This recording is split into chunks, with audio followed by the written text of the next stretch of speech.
presentasi P5 di SMA Taruna Nala Jawa Timur. Ini di kelas berapa, Mas? Kelas 1. Ini adalah rak buat tanaman gantung. Isinya adalah seperti ini. Tanaman gantung kami ukur satu kayu adalah sekitar 20 cm. Nah, jadi kami mengukur rak untuk gantung dengan hitungan 20 cm, 20 cm dan menjadi segi 5. Bentar kiri, balik tangannya ya, lihat tangannya ini. Tangannya sampai segini ini ya. Itu karena apa? Desainnya ini direalisasi langsung. Nah, kok desainnya ini gimana? Yuk. Untuk yang ini itu Mbak. untuk yang bagian dasar paling bawah ini untuk kayu tebalnya itu 21,5 meter. Lalu panjang antara sini ke sini itu 45 cm, Ya. itu sama dengan yang sebelah situ. Lalu ini 60 cm yang bagian tengah. Anak-anak sudah berpikir kritis, bernalar kritis, dan tidak mengutamakan produk yang berbayar besar. Ya, itu adalah esensinya dari P5. Dan yang P5 itu memang nanti secara otomatis itu akan mengintegrasikan seluruh bidang keilmuan. Gitu ya. Ya, jadi menerapkan ilmu-ilmu yang memang dipelajari secara teoritis di kelas untuk diimplementasikan secara langsung di kehidupan. Kelompok itu memiliki desain masing-masing dan kami runding berapa desain yang paling pantas untuk dibuat. Jadi ini pilihan kami untuk kelas membuat rak seperti ini. Oke, kalau yang teman-teman ini gimana? Gabung teman-teman ini membantu menggergaji.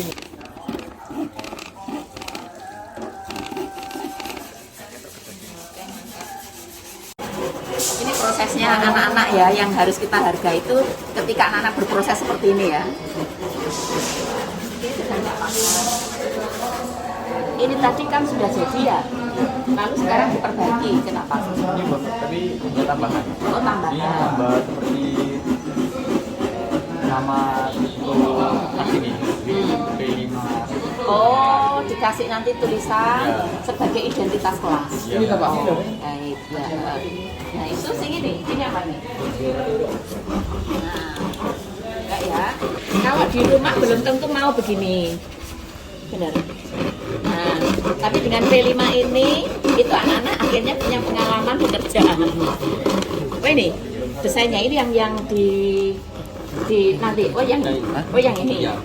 Oh dari desain ini nanti diwujudkan ini. Yang mendesain siapa? Itu pilih. Oh, kamu yang mendesain, Mas. Ini yang desain, coba ceritakan. Kamu duduk nggak apa-apa sambil kerja di situ. Saya izin jelasin. Oh ya, gimana? Jadi di sini itu rencananya ingin membuat rak brosur. Rak brosur. Yang dimana kan nanti akan brosur mengenai bisnis ini. Ini brosur di sini.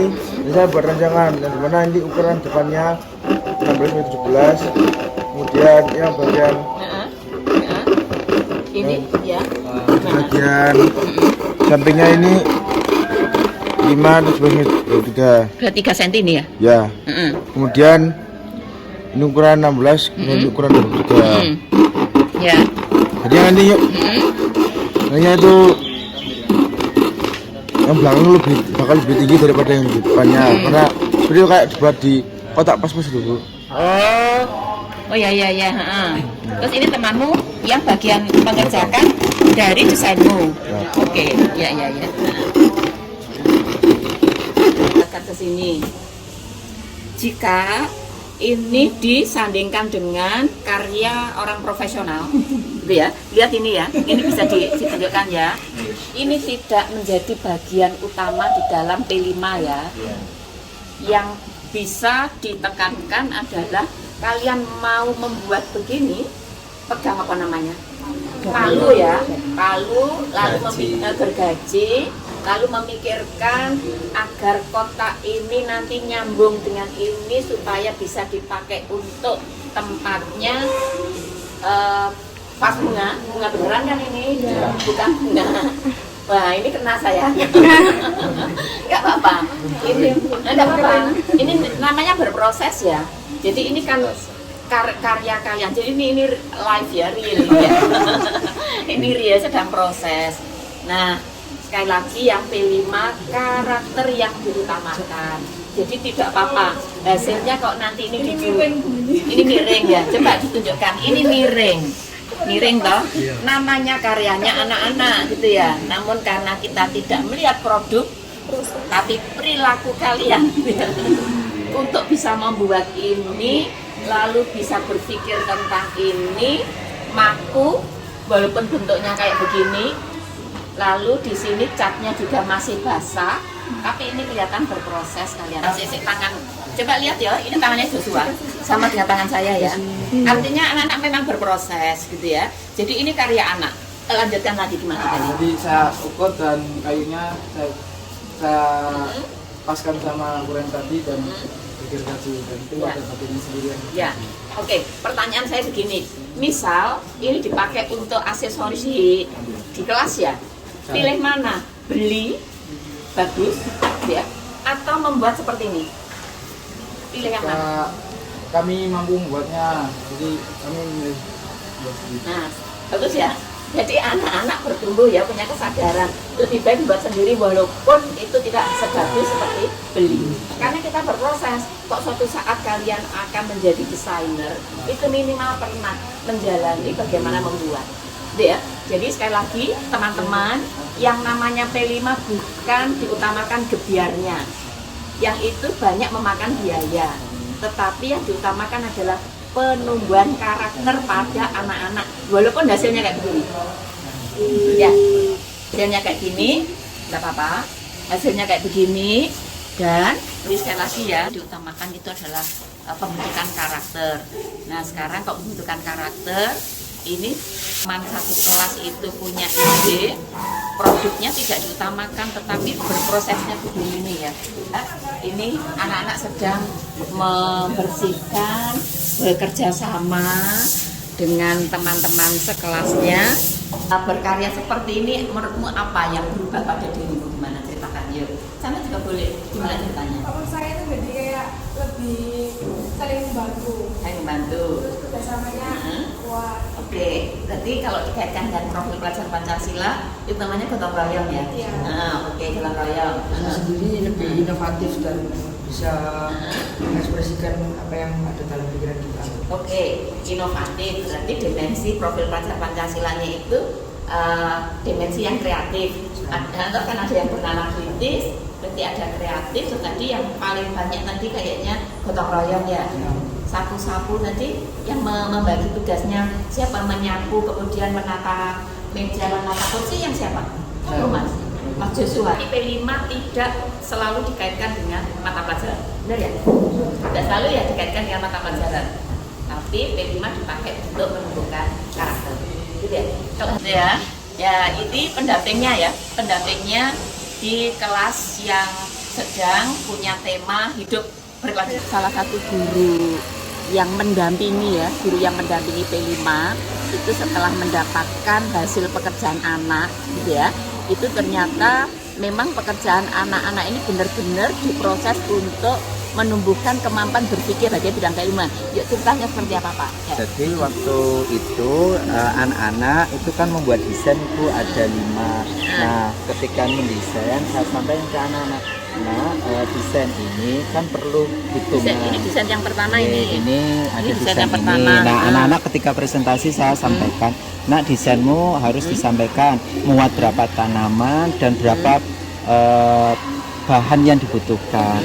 Nah ini satu, ini desain yang kedua. Nah ketika di awal itu anak-anak hanya membuat desain Bu. Nah saya sampaikan, nah kalau desain ini mau diwujudkan harus ada ukurannya. Nah kan tidak mungkin ya kita membuat ini panjangnya beda. Akhirnya mereka menghitung. Begitu. Nah itu berarti pentingnya pendampingan guru ya. Jadi ketika anak-anak memiliki kreativitas kemudian ya, terus anak-anak butuh pendamping berpikir. Nah seperti yang terjadi di Nala ini gitu ya. Ya terus lanjut. Nah ini desainnya, terus ini juga desain yang terpilih Ibu. Jadi kemarin ketika presentasi minimal 15 tanaman yang bisa dimasukkan, sehingga akhirnya kita milih ini. Nah akan tetapi kemarin itu anak-anak masih terpacu karena gambar ini kan 2 dimensi Bu ya. Saya tanya, kayu ini lebarnya berapa? Nah 1,5, butuh berapa kayu? Nah mereka nyampaikan 1 loh. Nah ini kan ada belakangnya. Nah jadi kemarin itu anak-anak yang awalnya hanya menghitung depan, saya akhirnya menyampaikan bahwa ini kan ada belakangnya kan 3 dimensi. Nah seperti itu Bu. Nah kemarin setelah itu ini Yang juga terpilih di atas tadi ya? ya, jadi kan kemarin itu kita pilihnya kan desain ini dan ini Bu. Kenapa? Karena Oh, ini digabung? ya, jadi sebenarnya ini desain sendiri sama ini dan ini. Nah kemarin saya sampaikan anak-anak, "Nak, kalau pakai desain ini kayaknya harus profesional." Nah yang kalian muat banyak dan mudah yang mana akhirnya buat ini. Terus anak-anak usul, "Pak, kalau bisa sama hiasannya di tembok ya." Terus akhirnya anak-anak membuat desain. Ya, ya. Jadi lihat ya teman-teman, ini hasilnya anak tidak sebagus seperti arsitek gitu ya. Jadi yang dinilai itu bukan bagusnya dari hasil pemikiran anak-anak, tapi berproses berpikirnya. Karena itu mau tidak mau akan bertumbuh karakter, diantaranya bernalar kritis, kreatif. Lalu ini pasti melibatkan dengan satu dengan yang lain.